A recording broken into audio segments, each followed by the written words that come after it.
thing I ever feel that AJ Wilson did wrong was knowing that she had a shoe and continuing to push the narrative that she was being fucked over by Nike, which started the whole hate train towards Caitlin Clark in the WNBA. Because let's be real, that hate train was not there until the Nike deal. To an extent, but like it got really bad. It got really, really bad. And to be fair, like Caitlin Clark got taunted, then came out and said, she got... The WNBA just got flipped upside down, and it all traces back to one unexpected commercial. Caitlin Clark dropped her latest Nike campaign, and before anyone could even process it, Aya Wilson fired back with a response that sent shockwaves through the league. Fans instantly split into opposing camps. Accusations of bias started flying, and what seemed like a simple ad quickly spiraled into something much bigger. But what's really driving Aya's reaction? Stick around, because there's far more happening behind the scenes than meets the eye, and what we uncover might just blow your mind. Came out on Christmas Day. Let me start by saying, I already started, but let me say this. I have heard some people out there say things like, Caitlin Clark doesn't have the motion she used to have. Caitlin Clark isn't really that much of an attraction to people anymore. Just different things like that. And every time I've heard that, I just kind of shake my head because I'm thinking, Nike didn't just stumble into the situation by accident. When you step back and strip away all the corporate spin, it starts to look far less like a coincidence and far more like a calculated move, one that unfolded exactly the way it was designed to. Y'all don't know, AJ Wilson has announced that her shoe will be released on May this year. And there was a clip that came out during her celebration that she kind of knew about this for the past 2 years. And it's been causing a ruckus. Now, I had to go back and do my due diligence and find out where the issue started, right? And why a lot of people are so mad at AJ Wilson. Now, this is around the time it was announced that Caitlin Clark was getting her signature shoe, right? Picture this. One commercial gets the full, meticulous treatment. White bars covered in ideas, endless revisions, countless boardroom meetings over expensive catered lunches, all handled like they were crafting a moment of television history. Then there's the other ad, which feels like pure last-minute panic, as if someone suddenly noticed a Friday deadline, grabbed the first familiar tune they could find, tweaked a few lyrics, and hoped everyone would believe this had been the master plan all along. Clark closing out the year on the New Heights podcast with Jason Kelsey and Travis Kelsey gives us some insight, some information on what the holdup could have been for Caitlin Clark's signature shoe to come out. She's talking about a specific new technology that they are implementing in the shoe. Here's where everything really starts to get messy. People keep insisting this isn't about personal feelings, but when you place the two campaigns side by side, the contrast is impossible to ignore.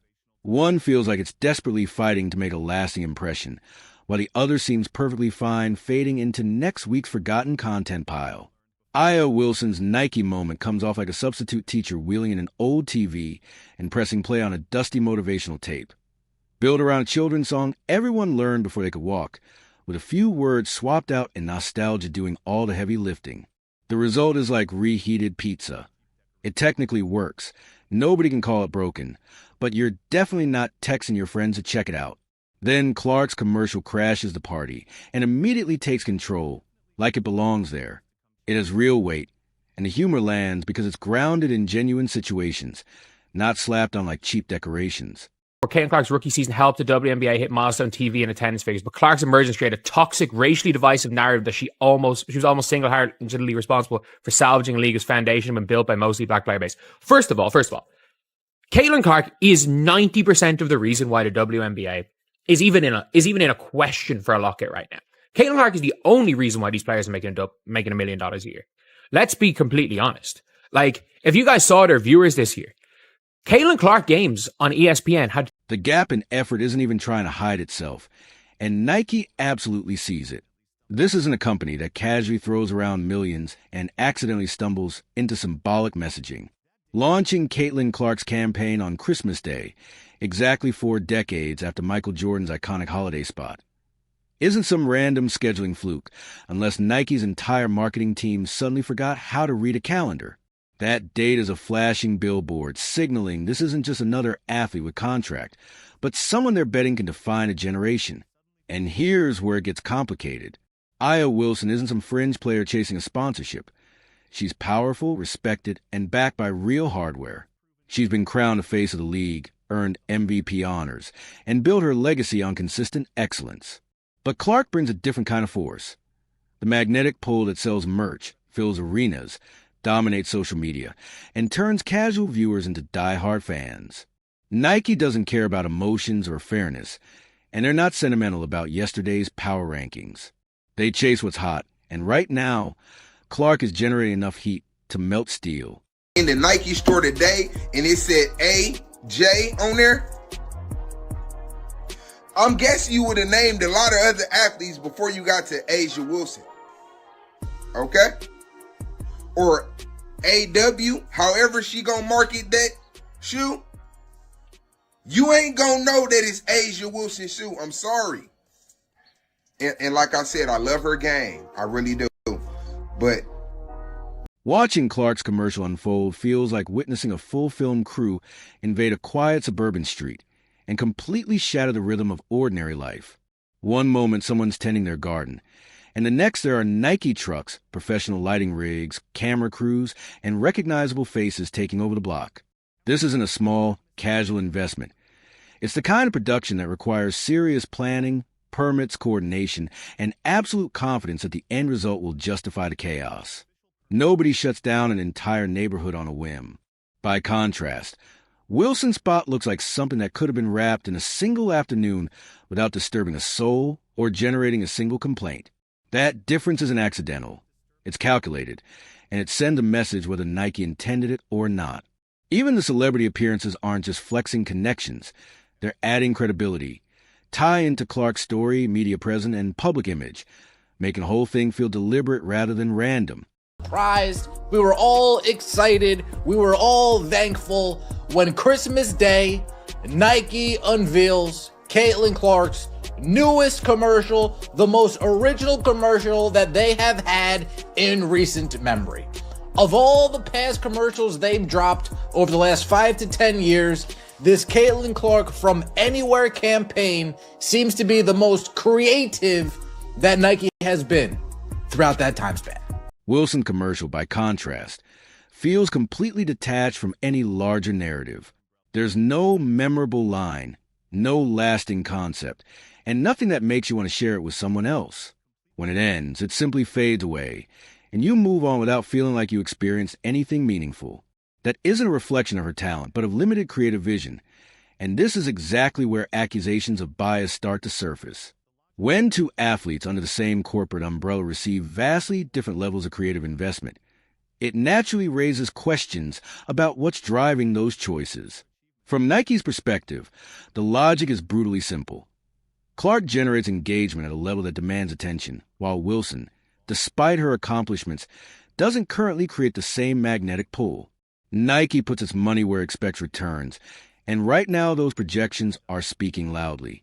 Being the best player doesn't automatically make you the face of marketing, and that reality can be tough to swallow, especially when it unfolds on a global stage. An MVP trophy doesn't guarantee the Michael Jordan treatment, and this moment makes that truth impossible to ignore. With a statement, Asia Wilson is insecure.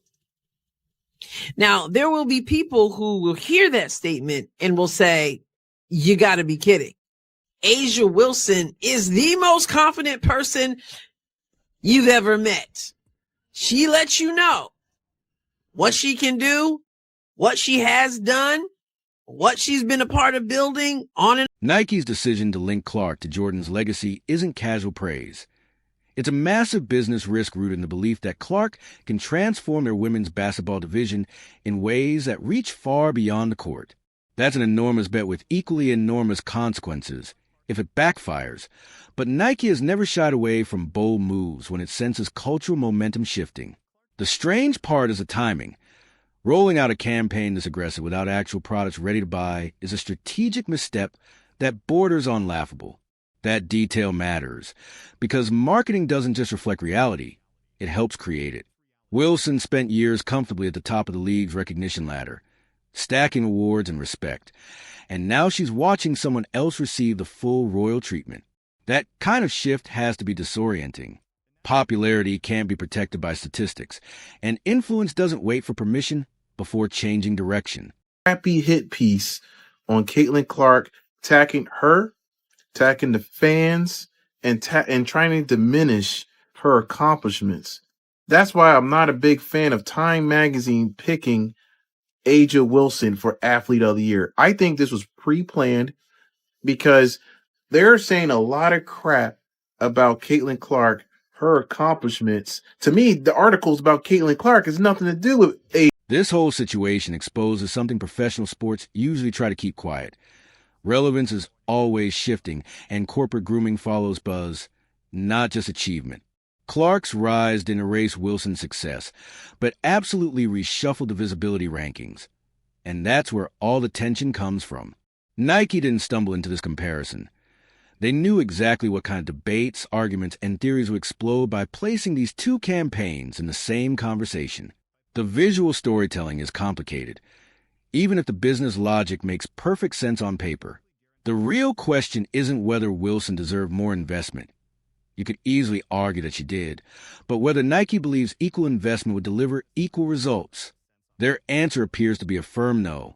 That response may sting, but it reflects how global corporations actually operate in a world where content either captures attention or disappears into the endless digital scroll. The lesson isn't that Wilson lacks value or recognition, but that the league has entered a new era where excellence alone no longer guarantees the spotlight. Clark has fused talent, entertainment, and narrative in a way that demands attention, and brands go all in wherever that attention leads. Running around, I'm going to just watch the NBA. Then it was because the women's just started to complain and say that they deserved more than they deserved at the point, because the market rewards you. The market does that. The market rewards you for where you are as a business. Anyways, they were complaining so much, it turned people off. Now you get Caitlin Clark, who's bringing the viewership, who's bringing the audience. This moment represents a clear turning point in WNBA marketing strategy, because once a brand publicly chooses its cornerstone, every future move gets measured against that decision. Players are watching, companies are watching, and fans are watching. Nike has essentially told the world who it believes will define the future of women's basketball under its banner, and that declaration comes wrapped in creative firepower, symbolic timing, and bold emphasis. Whether the gamble ultimately pays off is still unknown, but the statement has already been made. Io Wilson remains elite, accomplished, and deeply respected, yet the throne of cultural influence has shifted. Caitlin Clark has claimed it, and she's clearly not interested in a quiet transition. As the league adapts in real time, this moment will be remembered as the point where marketing priorities visibly changed. What keeps this conversation alive isn't the commercials themselves, but the standard they quietly set for everything that follows.